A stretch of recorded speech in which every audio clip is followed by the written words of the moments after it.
집을 떠난 그 여자가 20년 만에 돌아온 이유, 돌아온 목적, 지금 시작합니다. 마을 입구에 낯선 여자가 나타났다. 아니, 낯선 건 아니었다. 20년 전 이 동네를 떠났던 바로 그 여자. 김영희, 58세. 오늘 아침 슈퍼 앞에서 처음 목격됐을 때만 해도 사람들은 자신의 눈을 의심했다. 하지만 그녀는 분명했다.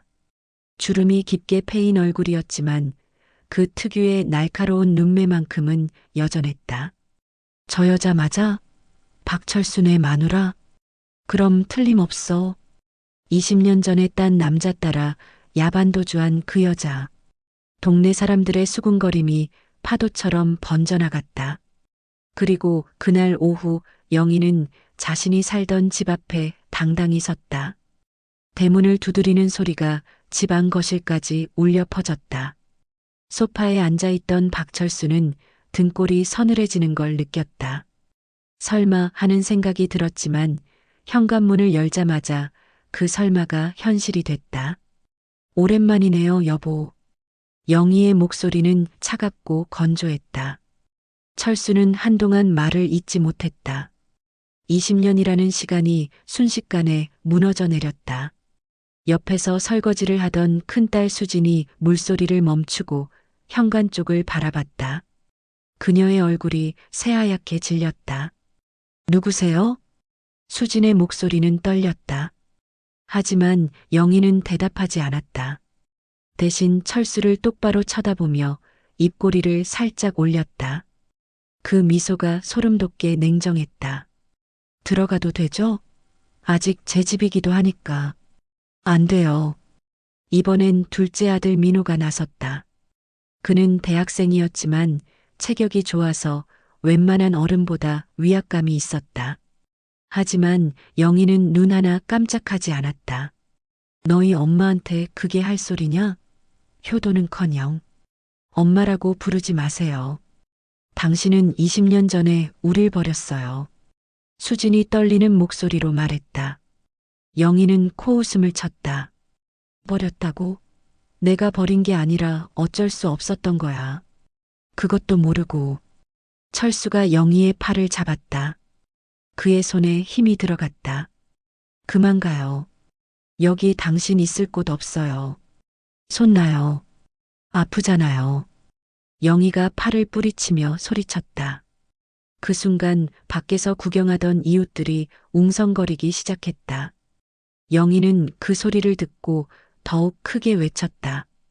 이게 뭐 하는 짓이에요? 남편이 아내를 때리다니. 뭐라고요? 철수는 어이가 없었다. 하지만 영희는 이미 연극을 시작했다.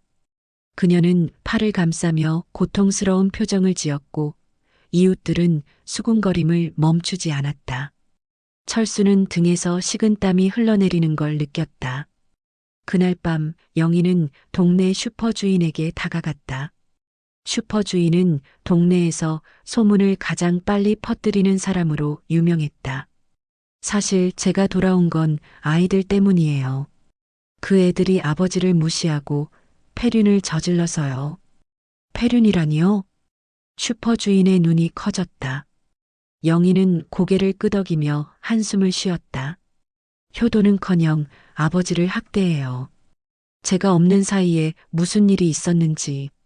세상에 그런 일이. 그날부터 동네에는 이상한 소문이 돌기 시작했다. 박철순의 자식들이 아버지를 학대한다는 것. 영희는 의도적으로 사람들 앞에서 눈물을 보이며 불쌍한 남편을 구하러 왔다는 식으로 말했다. 사람들은 점점 그녀의 말을 믿기 시작했다. 수진과 민호는 마트에서, 학교에서, 길거리에서 사람들의 수군거림을 느꼈다.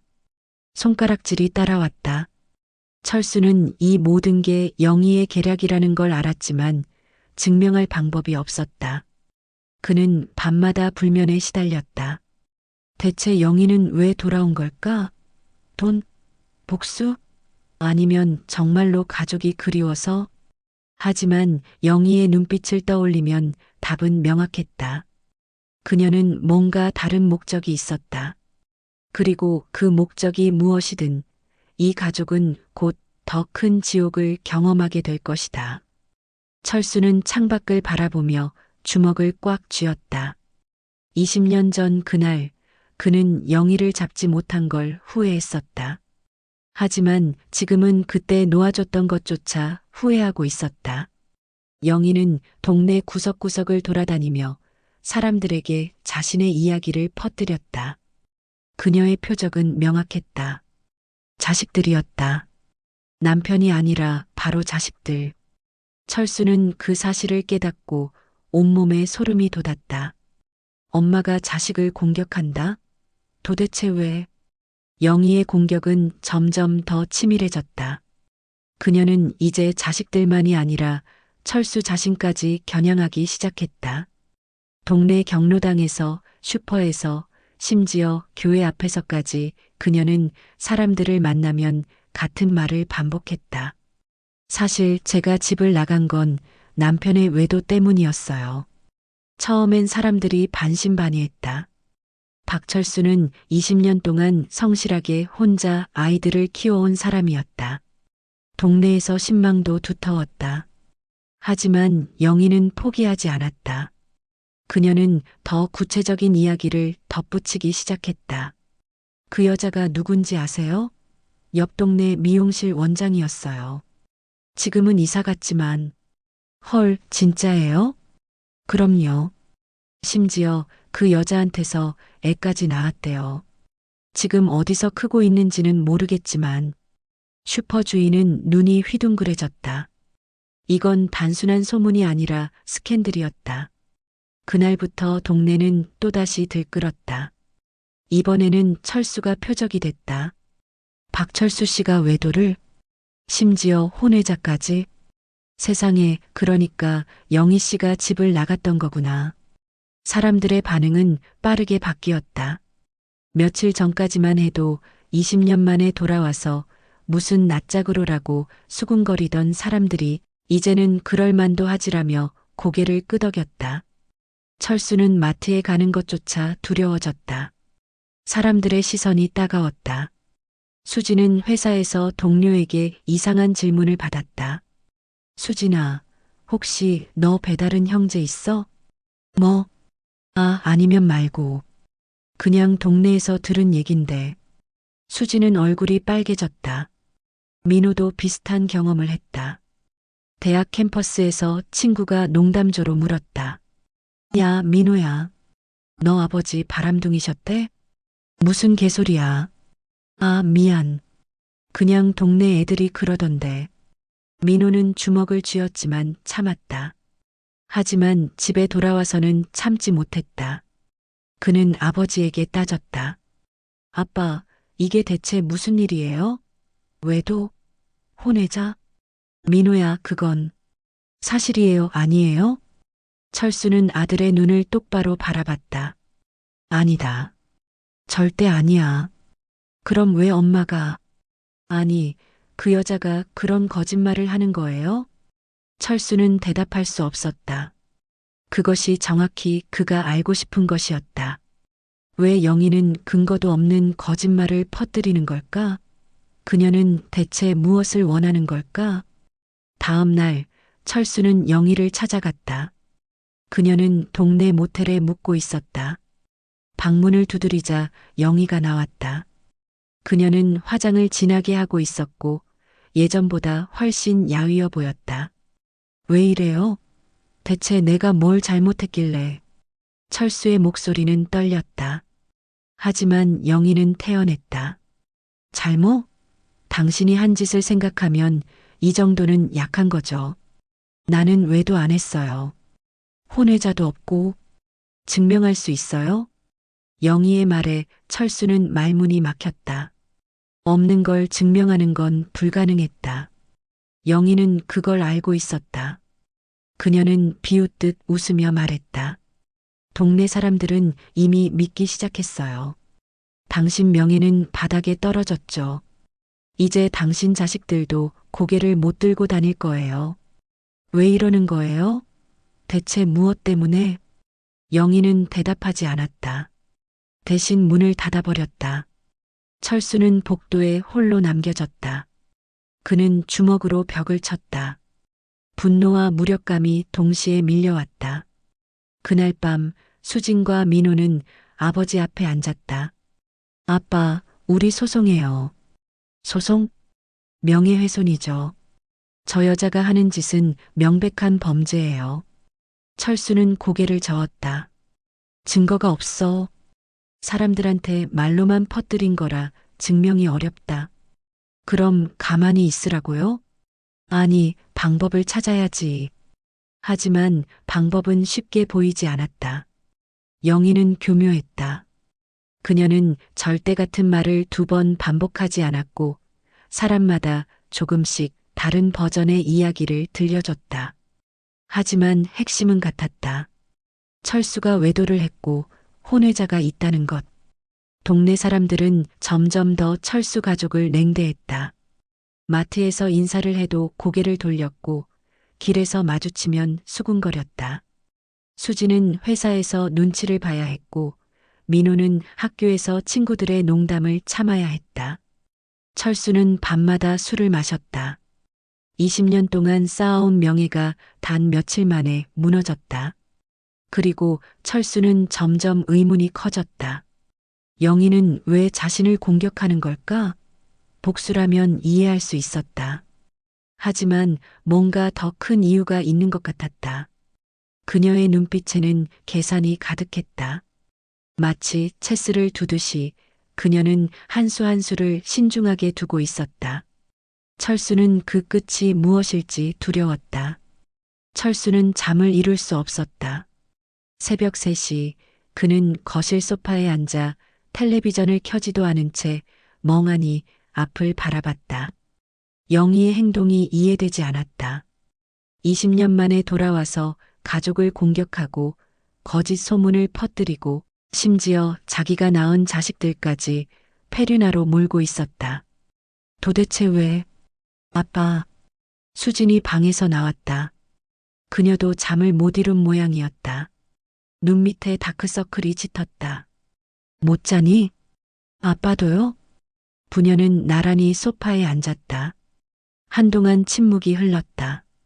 수진이 먼저 입을 열었다. 아빠, 혹시 저 여자가 돈 때문에 온 걸까요? 돈? 철수는 고개를 갸웃했다. 수진이 설명했다. 저번에 회사에서 들었는데요. 이 동네 뒷산이 개발된대요. 곧 공사 들어간다고. 철수의 머릿속에 번개가 쳤다. 뒷산. 그는 20년 전 그곳에 땅을 샀었다. 당시엔 헐값이었다. 아무도 관심 없던 야산이었다. 하지만 만약 개발이 된다면? 잠깐만. 철수는 서재로 달려가 서랍을 뒤졌다. 오래된 서류들 사이에서 등기부등본을 찾아냈다. 그의 손이 떨렸다. 20년 전에 산 땅 3,000평. 당시 5천만 원을 주고 샀던 그 땅이 지금은 대체 얼마의 가치가 있을까? 다음 날 아침 철수는 부동산에 달려갔다. 부동산 사장은 등기부등본을 보더니 눈이 휘둥그레졌다. 이거 대박인데요? 여기 곧 대규모 아파트 단지 들어서요. 보상금만 해도 수십억은 나올 겁니다. 수십억? 네, 최소 30억은 받을 수 있을 거예요. 운 좋으시네요. 철수는 부동산을 나오면서 온몸이 굳었다. 그제야 모든 게 이해됐다. 영희가 돌아온 이유, 가족을 공격하는 이유, 거짓 소문을 퍼뜨리는 이유. 모두 돈 때문이었다. 그녀는 보상금을 노리고 온 것이다. 개 같은 년. 철수는 이를 갈았다. 집으로 돌아와 수진과 민호를 불렀다. 그들에게 사실을 말하자 두 남매도 분노했다. 그럼 우리를 페류나로 몰고 아빠를 외도남으로 만든 것도 다 계산이었단 거예요? 그렇지. 우리 명예를 바닥에 떨어뜨려서 흔들리게 만들고 결국 돈을 뜯어내려는 거야. 민호가 주먹을 쥐었다. 미쳤어. 하지만 철수는 더 깊은 불안을 느꼈다. 영희는 단순히 돈만 노리는 게 아니었다. 그녀는 법적으로 아직 철수의 아내였다. 이혼을 한 적이 없었다. 20년 전 그녀가 떠났을 때 철수는 이혼 서류를 보냈지만 영희가 사인을 하지 않았다. 연락이 끊겼고 결국 이혼은 성립되지 않았다. 그럼 법적으로 저 여자가 재산 분할 청구를 할 수 있다는 거잖아요? 수진의 목소리가 떨렸다. 철수는 고개를 끄덕였다. 그렇지. 법적으론 부부니까. 말도 안 돼요. 20년 동안 연락도 없던 사람이. 법은 그렇게 안 봐. 철수는 변호사를 찾아갔다. 변호사는 서류를 검토하더니 난감한 표정을 지었다. 법적으로는 부인께서 재산 분할권이 있습니다. 혼인 관계가 유지되고 있었으니까요. 그럼 제가 받을 보상금의 절반을 저 사람한테 줘야 한다는 겁니까? 원칙적으론 그렇습니다. 다만 악의적 유기나 기여도를 따져서 비율을 조정할 순 있습니다. 철수는 한숨을 쉬었다. 영희는 이미 모든 걸 계산하고 온 것이다. 그녀는 법적으로 유리한 위치에 있었다. 그리고 그걸 이용해 가족을 흔들고 있었다. 그날 저녁 철수는 영희를 다시 찾아갔다. 이번엔 확신을 갖고 물었다. 땅 때문이지? 보상금 때문에 온 거야? 영희는 잠시 놀란 표정을 지었지만 곧 태연해졌다. 그래요. 그게 뭐 어때서요? 법적으로 난 당신 아내예요. 재산 분할권도 있고 20년 동안 연락 한 번 없던 사람이 그건 당신 잘못이죠. 당신이 외도해서 내가 떠난 거니까.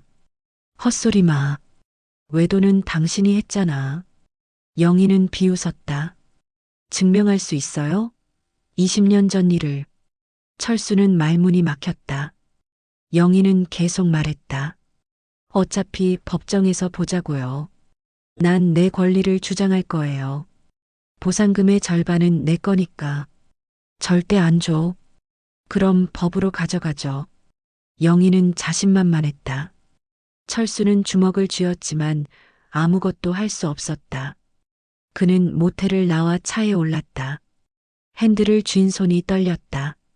집으로 돌아오자 수진과 민호가 기다리고 있었다. 아빠 어떻게 됐어요? 철수는 고개를 저었다. 역시 돈 때문이야. 보상금을 노리고 온 거지. 그럼 어떻게 해요? 모르겠다. 법적으론 저 사람이 유리해. 수진이 울먹였다. 이런 억울한 일이 어딨어요. 우릴 버리고 떠났던 사람이. 철수는 딸을 안았다. 하지만 그의 머릿속은 복잡했다. 영희는 뭔가 더 숨기고 있는 것 같았다. 그녀의 눈빛에는 자신감뿐 아니라 뭔가 불안한 기색도 있었다. 철수는 그게 무엇인지 알아내야 했다. 철수는 잠도 제대로 못 자고 변호사 사무실을 찾아갔다. 뭔가 방법이 있을 거라는 희망을 품고서. 하지만 변호사의 대답은 냉정했다. 솔직히 말씀드리면 법적으론 부인께서 유리합니다. 혼인 관계가 지속됐고 재산도 혼인 기간 중에 취득하셨으니까요. 하지만 20년 동안 연락도 없었어요. 가족을 버리고 떠난 사람인데 악의적 유기로 주장할 순 있습니다. 하지만 그것도 증명이 필요하죠. 부인 측에서 정당한 사유가 있었다고 주장하면 복잡해집니다. 정당한 사유요? 예를 들어 남편의 외도나 가정 폭력 같은 거요. 철수는 머리를 쥐어뜯었다. 영희가 이미 퍼뜨린 소문들이 떠올랐다. 그녀는 자신이 외도를 했고 심지어 혼외자까지 있다고 말하고 다녔다. 만약 법정에서도 그런 주장을 한다면? 변호사님, 그럼 제가 외도를 안 했다는 걸 증명해야 하는 겁니까? 네, 부인 측이 외도를 주장하면 그렇게 될 가능성이 높습니다. 없는 걸 어떻게 증명해요? 변호사는 난감한 표정을 지었다. 그게 쉽진 않죠. 철수는 사무실을 나와 차에 올랐다. 절망감이 밀려왔다. 영희는 완벽하게 계산하고 온 것이다. 그녀는 법의 허점을 이용해 가족을 무너뜨리고 돈을 챙기려 하고 있었다. 집에 돌아오니 현관 앞에 영희가 서 있었다. 철수는 깜짝 놀랐다. 여긴 왜 왔어? 내 집인데 왜 못 와요? 당신 집 아니니까 나가. 하지만 영희는 움직이지 않았다.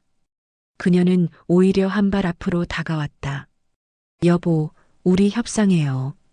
협상? 보상금의 절반만 주면 조용히 사라질게요. 그리고 이혼도 해줄게요. 철수는 코웃음을 쳤다. 절반? 15억을 달라고? 미쳤어? 법적으론 내 권리예요. 아니면 법정에서 싸울래요?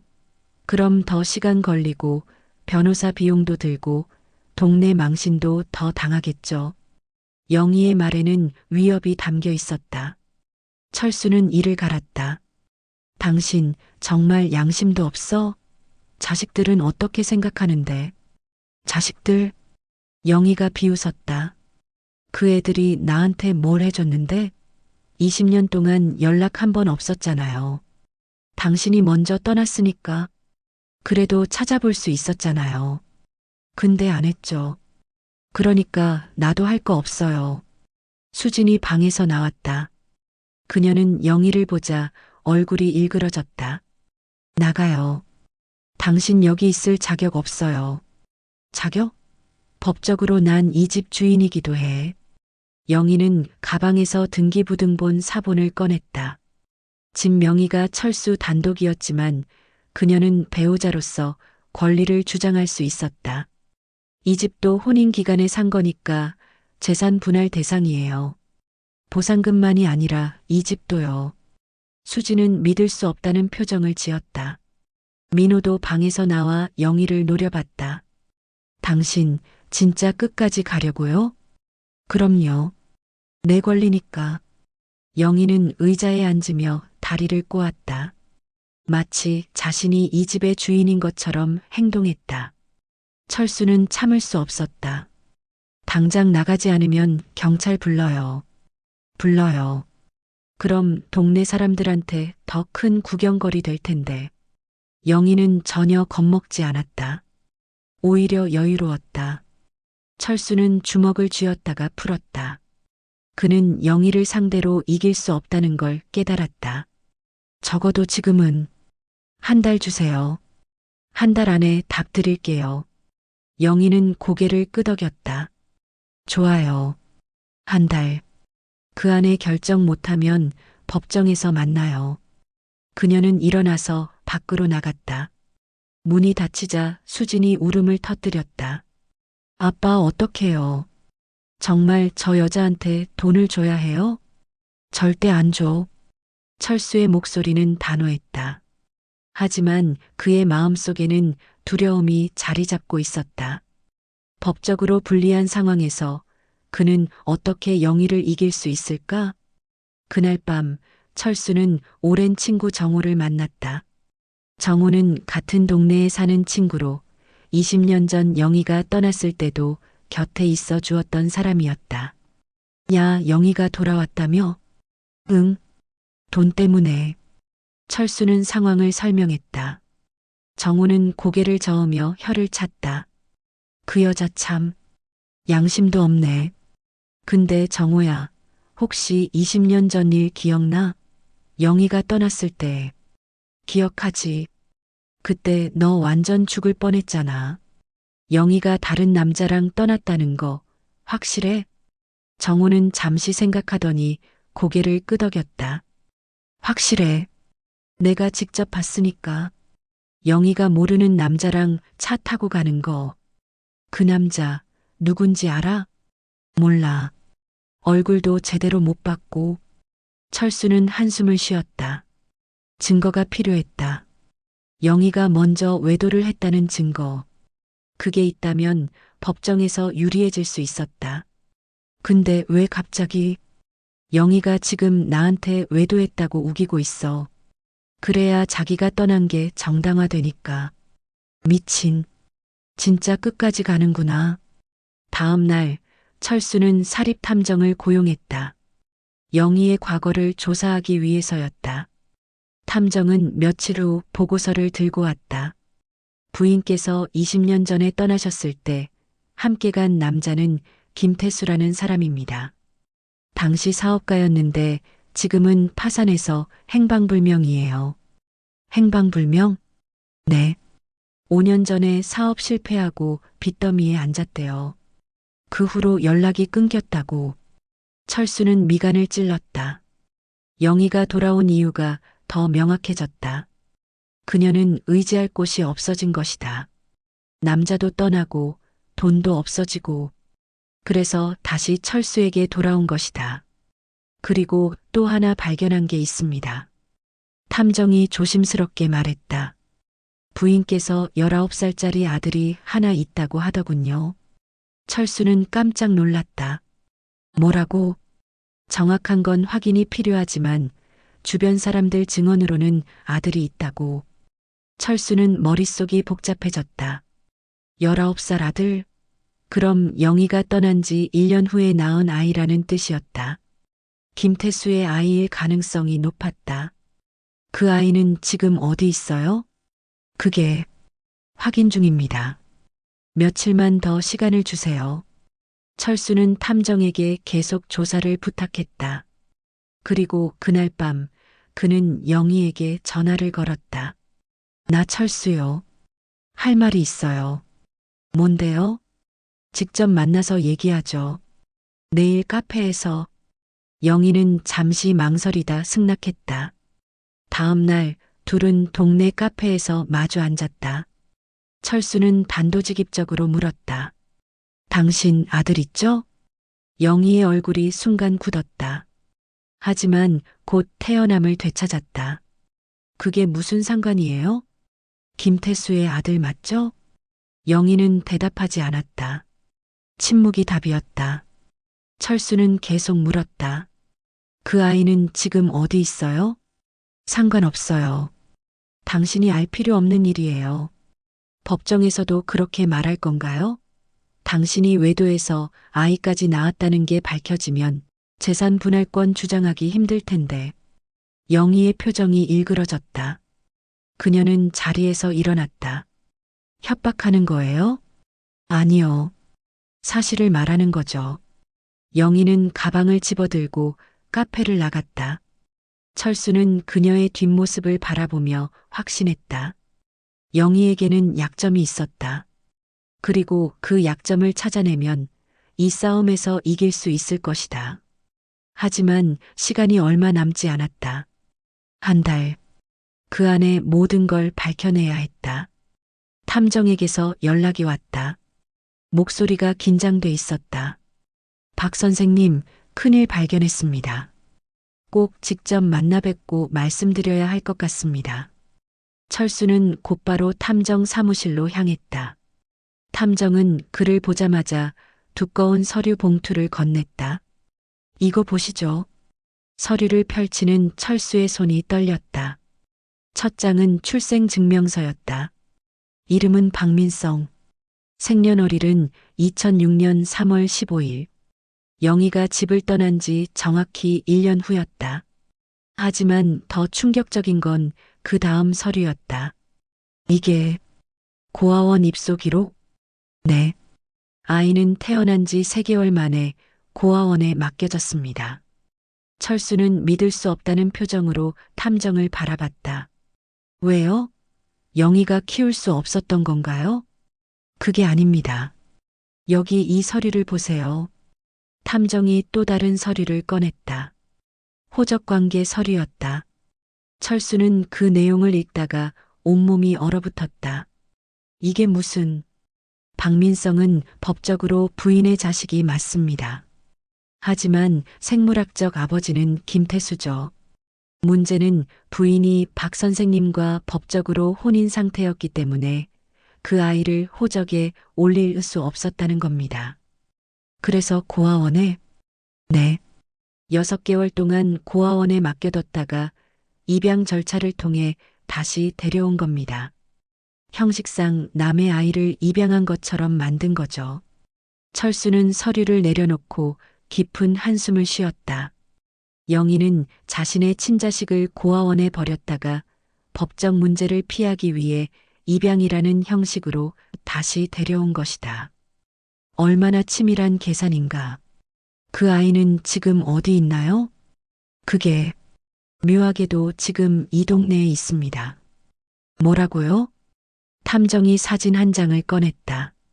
젊은 남자의 모습이었다. 키가 크고 단정한 인상이었다. 편의점에서 아르바이트를 하고 있습니다. 박민성, 19살. 고등학교를 졸업하고 대학 진학 준비 중이라고 하더군요. 철수는 사진을 들여다봤다. 이상하게도 그 얼굴이 낯설지 않았다. 어디선가 본 것 같은 느낌이 들었다.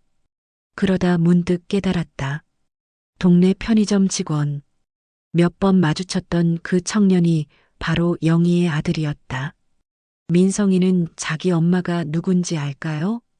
모르는 것 같습니다. 입양 기록상으론 다른 가정에서 자랐고 최근에 독립한 거로 돼 있어요.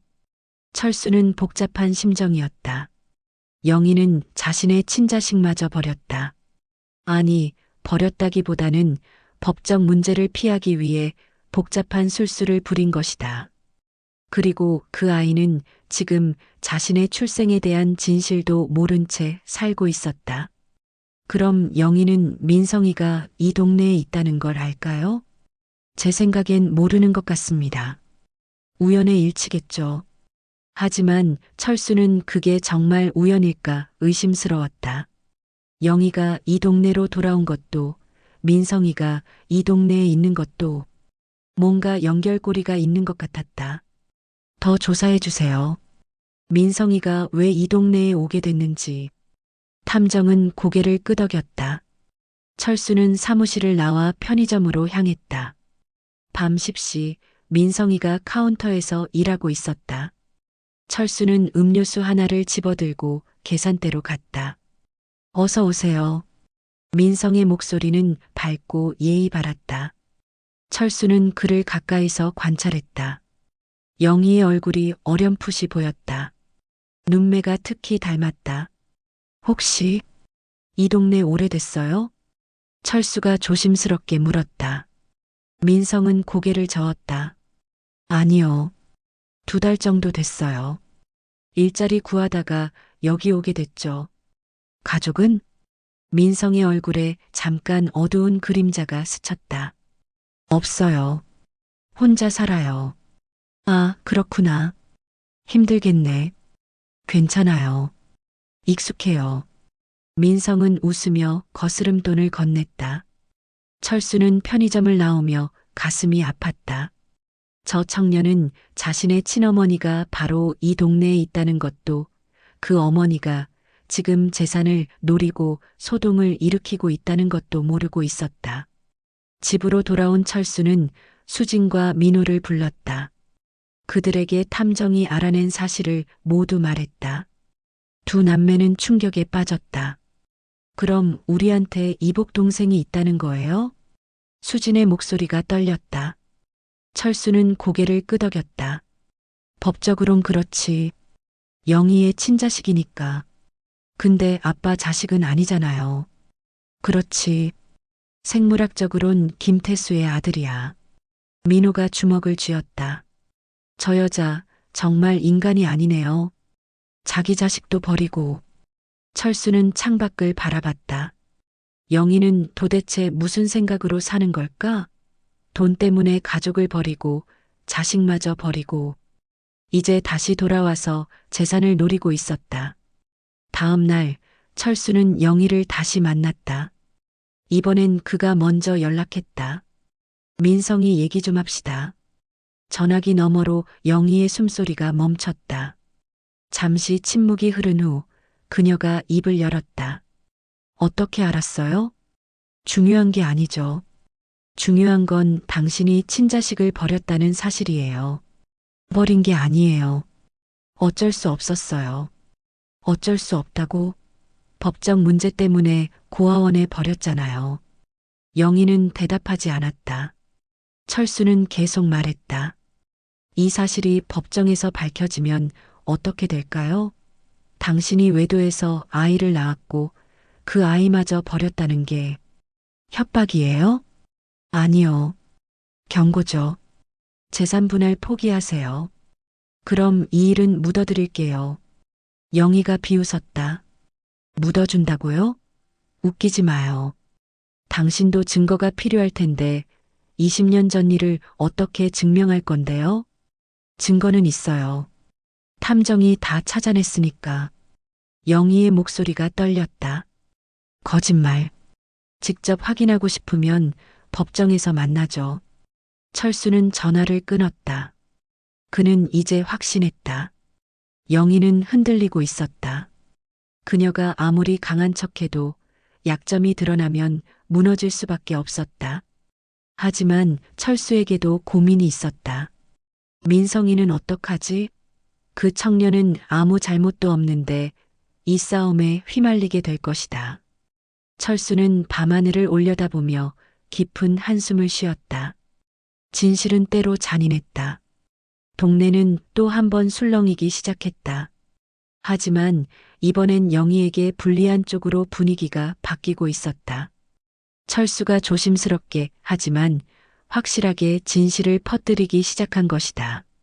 사실 제 아내가 20년 전에 다른 남자와 떠났어요. 그리고 그 남자의 아이까지 낳았죠.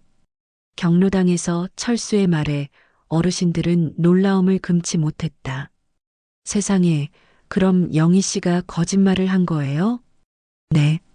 제가 외도를 했다는 건 전부 거짓이에요. 오히려 아내가 외도를 하고 집을 나간 겁니다. 증거가 있어요? 있습니다. 필요하시면 보여드릴 수 있어요. 철수는 탐정이 준비한 서류들을 조심스럽게 공개했다. 김태수와의 관계, 민성이의 출생 기록, 고아원 입소 기록. 모든 것이 명확했다. 영희가 외도를 하고 아이를 낳고 심지어 그 아이를 버렸다는 사실이. 소문은 빠르게 퍼졌다. 영희가 슈퍼에 가자 사람들이 수군거렸다. 저 여자가 진짜 뻔뻔하네. 자기가 외도하고 떠났으면서. 맞아. 박 선생님이 불쌍하지. 20년 동안 혼자 애들 키웠는데. 영희는 사람들의 시선을 느끼며 주먹을 꽉 쥐었다. 하지만 그녀는 포기하지 않았다. 오히려 더 공격적으로 나왔다. 증거가 뭐예요? 서류 조작할 수도 있잖아요. 하지만 사람들은 더 이상 그녀의 말을 믿지 않았다. 너무 많은 거짓말을 해왔기 때문이다. 영희는 점점 고립됐다. 그러던 어느 날 영희가 편의점에 들어왔다. 민성이가 카운터에 있었다. 영희는 그를 보자마자 발걸음이 멈췄다. 19년 만에 보는 자신의 아들. 그녀의 눈에 복잡한 감정이 스쳤다. 어서 오세요. 민성은 밝게 인사했다.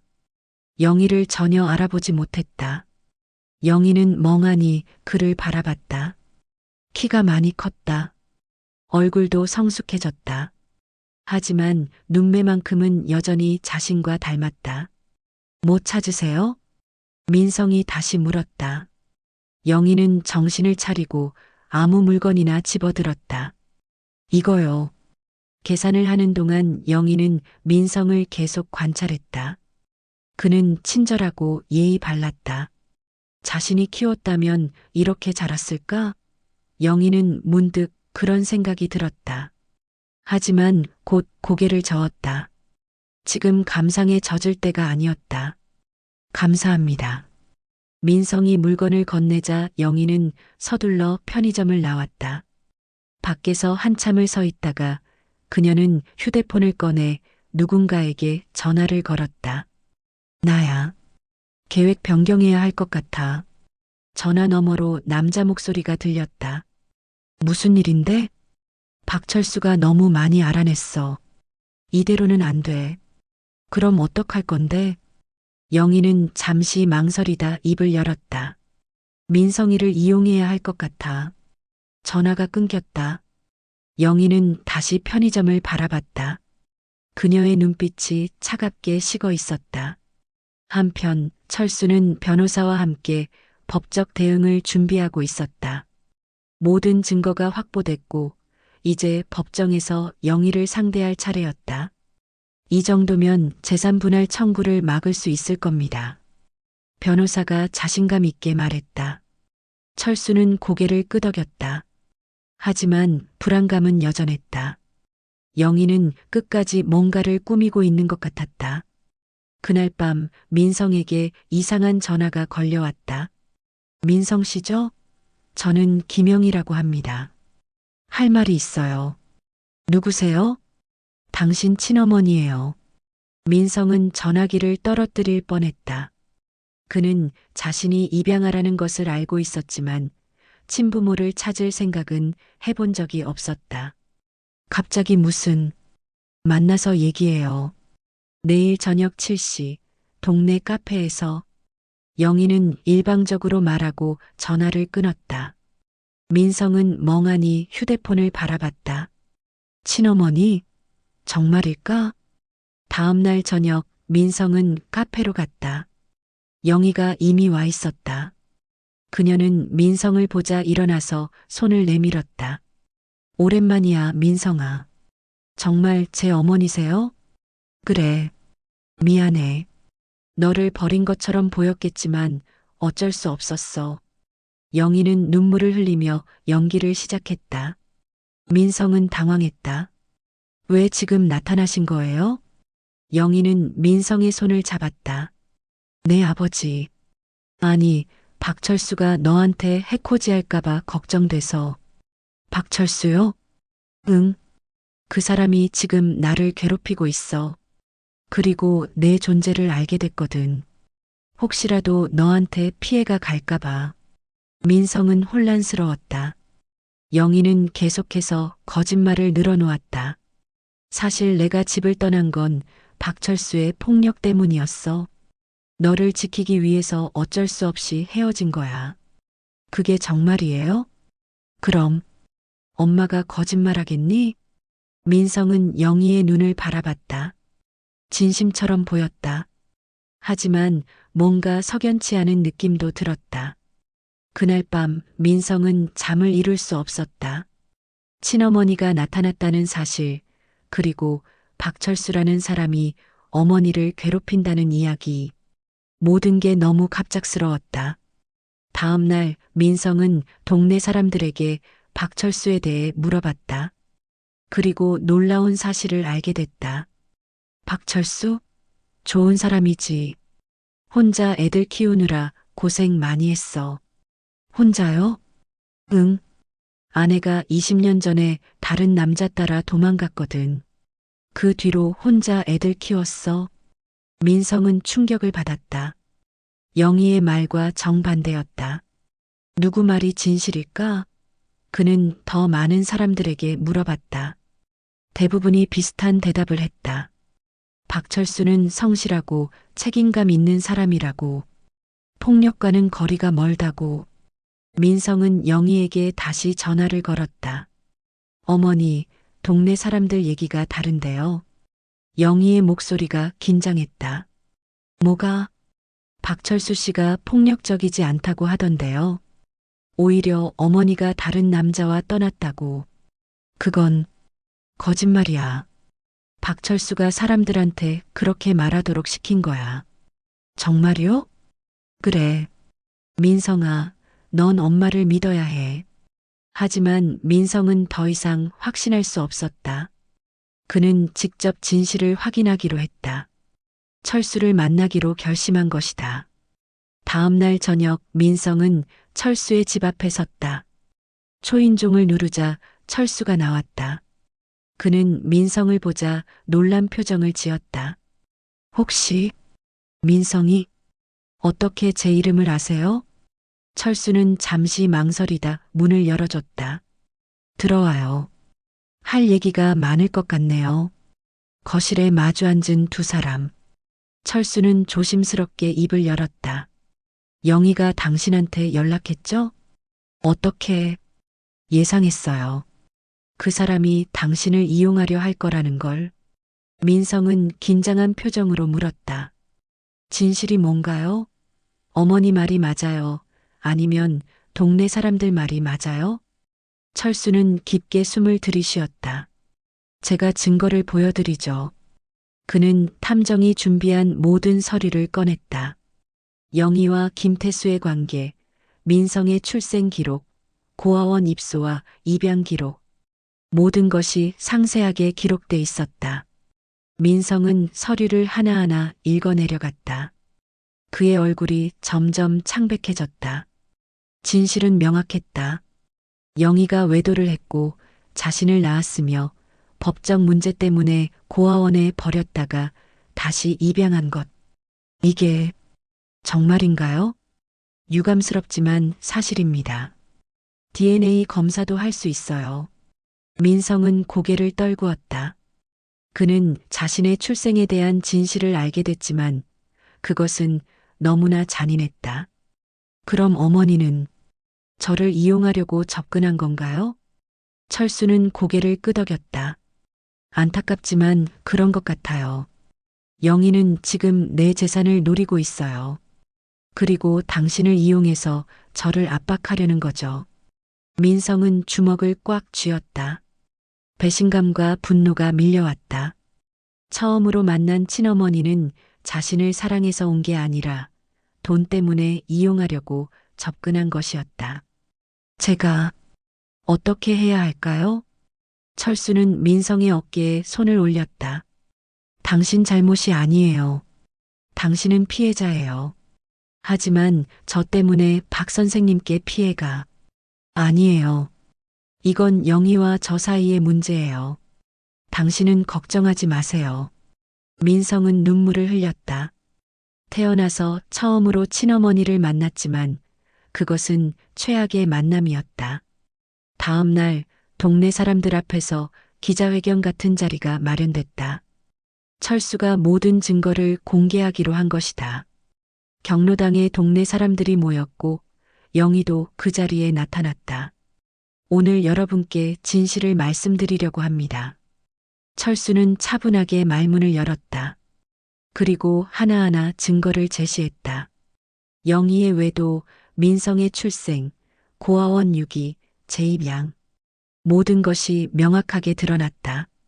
동네 사람들은 충격에 빠졌다. 영희는 자리에서 일어나려 했지만 철수가 말을 이었다.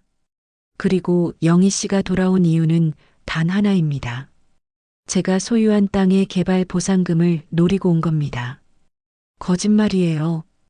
영희가 소리쳤다. 하지만 사람들은 더 이상 그녀를 믿지 않았다. 너무 많은 증거가 있었다. 영희 씨, 이제 그만하세요. 더 이상 거짓말로는 안 통해요. 영희는 떨리는 목소리로 대꾸했다. 법적으론 난 아직 당신 아내예요. 재산 분할권이 있어요. 그건 법정에서 다툴 일입니다. 하지만 당신이 악의적으로 가정을 유기했다는 증거가 충분하니 재산 분할은 인정되지 않을 겁니다. 변호사가 옆에서 거들었다. 영희의 얼굴이 하얗게 질렸다. 그녀는 모든 게 무너지는 것을 느꼈다. 그때 민성이 나타났다. 그는 영희를 똑바로 바라보며 말했다. 저는 어머니를 용서할 수 없어요. 저를 버리고 이용하려 한 것을. 영희는 민성을 보자 눈물을 흘렸다. 하지만 그것이 진심인지 연기인지 아무도 알 수 없었다. 민성아, 제 이름을 부르지 마세요. 저한텐 어머니가 없어요. 민성은 돌아서서 나갔다. 영희는 그 자리에 주저앉았다. 동네 사람들은 수군거리며 하나둘 자리를 떠났다. 결국 영희만 홀로 남았다. 철수는 그녀를 내려다보며 마지막으로 말했다. 이제 끝이야. 더 이상 우리 가족에게 접근하지 마. 영희는 대답하지 않았다. 그녀는 바닥에 앉아 울기만 했다. 하지만 그 눈물이 후회인지 분노인지 아니면 또 다른 계략인지 아무도 알 수 없었다. 단 하나 확실한 건 동네 사람들은 이제 진실을 알았고 영희의 계획은 완전히 무너졌다는 것이다. 법정 날짜가 잡혔다. 재산 분할 청구 소송. 영희는 끝까지 포기하지 않았다. 그녀는 변호사를 선임하고 법적으로 맞서기로 했다. 하지만 그녀의 변호사조차 난색을 표했다. 솔직히 말씀드리면 이기기 어렵습니다. 증거가 너무 명확해요. 그래도 해야죠. 포기할 순 없어요. 영희의 눈빛은 여전히 집요했다. 돈에 대한 집착이 그녀를 끝까지 버티게 만들었다. 법정날 철수는 수진, 민호와 함께 법원에 도착했다. 민성도 증인으로 출석했다. 그는 긴장한 표정이었지만 진실을 말하기로 결심한 상태였다. 재판이 시작됐다. 영희 측 변호사가 먼저 주장했다. 피고인 박철수는 원고와 법적 혼인 관계를 유지해 왔으며 혼인 기간 중 취득한 재산에 대해 원고는 분할권을 가집니다. 하지만 철수 측 변호사가 반박했다. 원고 김영희는 20년 전 악의적으로 가정을 유기했으며 타인과의 외도로 혼외자까지 출산했습니다. 이는 민법상 이혼 사유에 해당하며 재산 분할권을 주장할 수 없습니다. 증거 서류들이 제출됐다. 김태수와의 관계를 입증하는 자료, 민성의 출생 및 고아원 기록, 증인들의 진술서, 모든 것이 영희에게 불리했다. 영희는 변명을 늘어놓았다. 저는 남편의 폭력과 외도를 견디다 못해 집을 나간 겁니다. 증거가 있습니까? 판사가 물었다.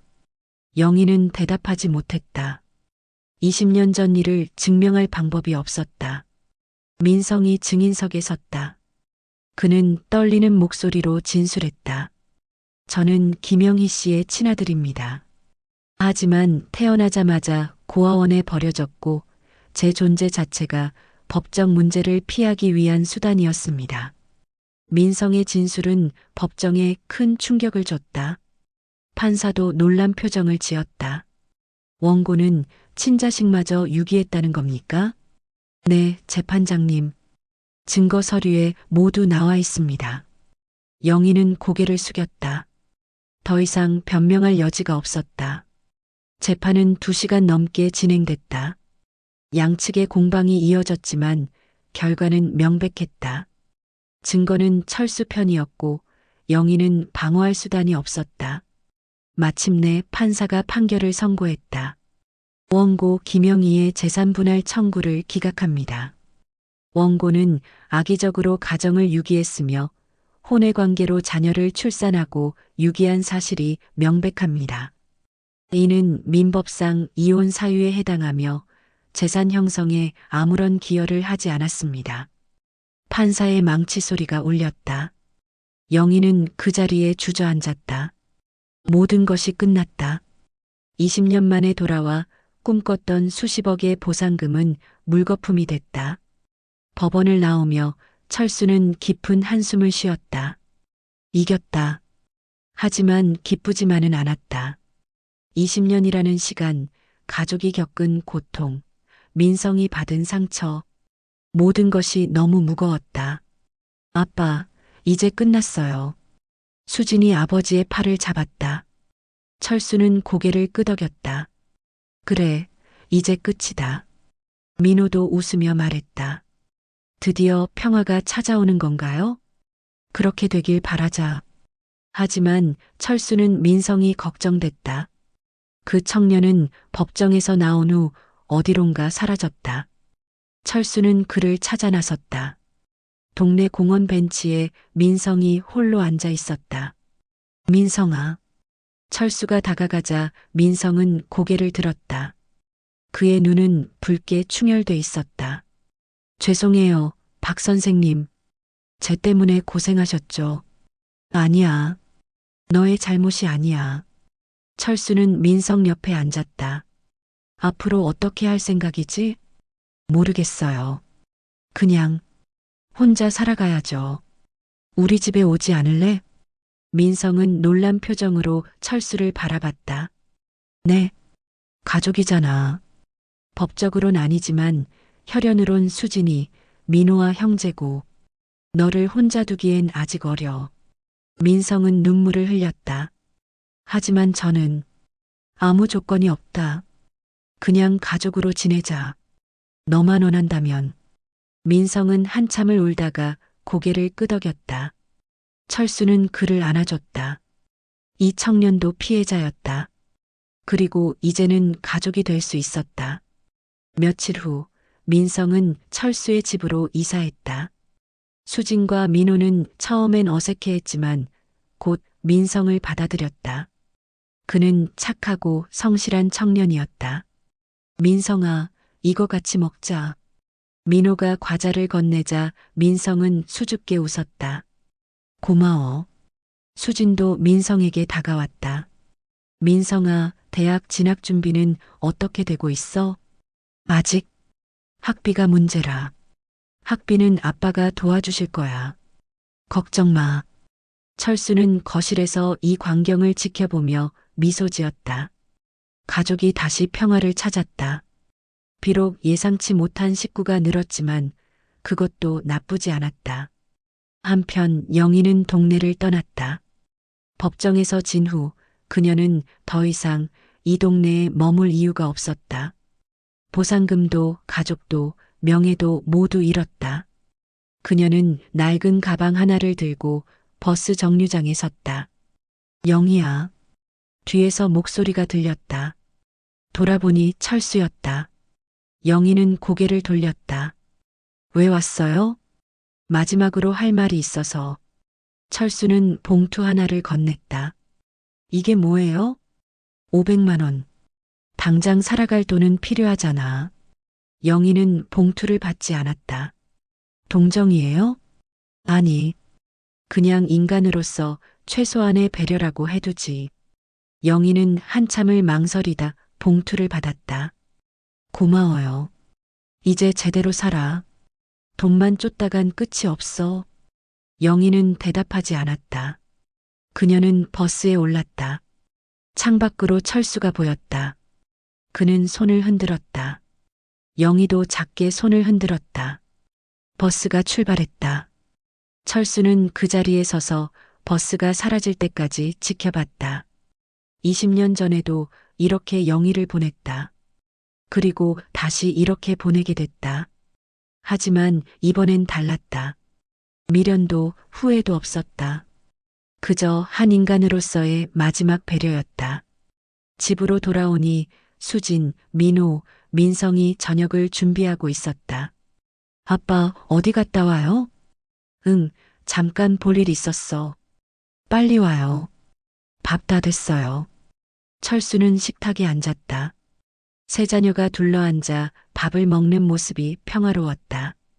이것이 진짜 가족이었다. 혈연이 아니라 함께 살아가는 것. 서로를 이해하고 배려하는 것. 아빠, 보상금 나오면 뭐 할 거예요? 민호가 물었다. 철수는 웃으며 대답했다. 우선 민성이 대학 학비부터 내야지. 민성은 깜짝 놀랐다. 아버지, 이제 가족이니까. 당연한 거야. 민성의 눈에 눈물이 맺혔다. 수진이 그의 등을 두드렸다.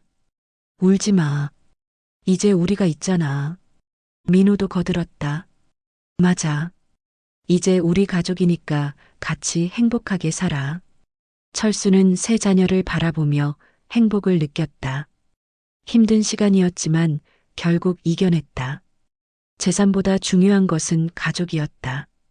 신뢰와 사랑으로 이어진 진짜 가족. 창밖으로 해가 지고 있었다. 긴 하루가 끝나고 새로운 시작이 기다리고 있었다. 철수는 조용히 감사 기도를 올렸다.